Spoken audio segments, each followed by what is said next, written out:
So today I want to review something called seller financing. It's an option that I've discussed in my Instagram feeds a number of times. And the reason seller financing is so popular at the moment is because so many sellers have a 3% interest rate and they just don't want to see that go to waste. So seller financing is something that makes a lot of sense for not only the seller, but the buyer as well. And here's why. So let's say you bought your home and it's been, I don't know, 5, 6, 7 years. You bought your home for $700,000. At the time, you put 10% down, which is $70,000, and the loan that you took out from the bank was for $630,000. Now, at some point over the last several years, you probably refinanced this loan at or around 3%. If that's the case, then your payment is probably about $29.66 per month, and that's principal interest only, principal and interest. Taxes and insurance would be added to this, and it could range anywhere from $200 to maybe $450 a month in additional costs. So that's the picture that you see as a seller.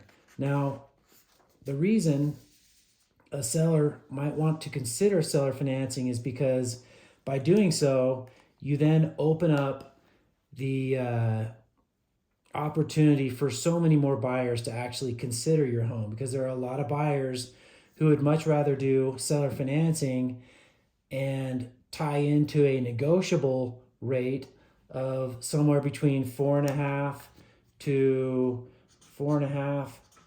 6 and a quarter is about what I've seen as of late. And so for this example, we're just going to use a rate of 5%. So let's say that we determine your home to be worth 1.1 million.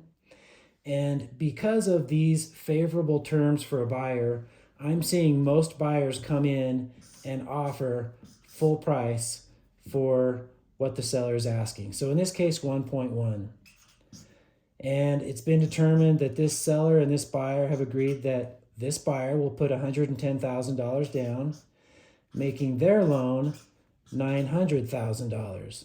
So $900,000 amortized over 30 years at 5% makes their payment $58.01 a month. Now that's a payment that goes directly to you. You then take that monthly payment and you pay the bank the $2,966 that you owe them every month. That goes to the bank. And the difference that you get to pocket every month between this figure and this figure is $2,835 per month. That's income, residual income every month. Now, depending on the term that buyer and seller have agreed to, and in most cases, I see terms that are between 2 to 5 years. So in this case, let's say it's a 3-year term. What that means is that for 3 years, this is what the buyer is agreeing to pay the seller, the $5,800 per month. That's their mortgage payment that goes to you. You turn around, send your payment in for $29.66 to the bank. And like I said, what you pocket is $2,835 over the course of 3 years. At the end of that 3 years, the buyer is required to secure their own long-term conventional loan. So what happens at 3 years is we take a look at what they owe. And in this case, let's say, they started with $900,000 loan. And over 3 years, let's say they've paid it down to, I don't know, I'm totally guessing here, but let's say they've paid it down to $870,000. Okay, so $870,000 is the outstanding amount that they owe you. So that's the amount that you get. Now if you remember, if you go back to what you took out, let's say your payment to pay off your loan is now, it's no longer $630, but it's actually $610. Okay, so the difference between $610 and $870 is what you get at closing. So that would be $260,000. And that's in addition to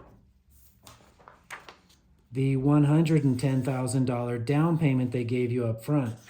So with another $110,000, the total that you have now is $370,000 for the sale of your home, plus the 3 years of, or at 28.35 every month. That is why seller financing makes the most sense. There are a lot more intricacies and questions that people will ask, and we can go into those. Please just DM me or reach out to me personally. My Instagram is @SchwinnRacing, and I'd be happy to review or go over any of this with anyone. Thank you so much for watching, and I hope this helps.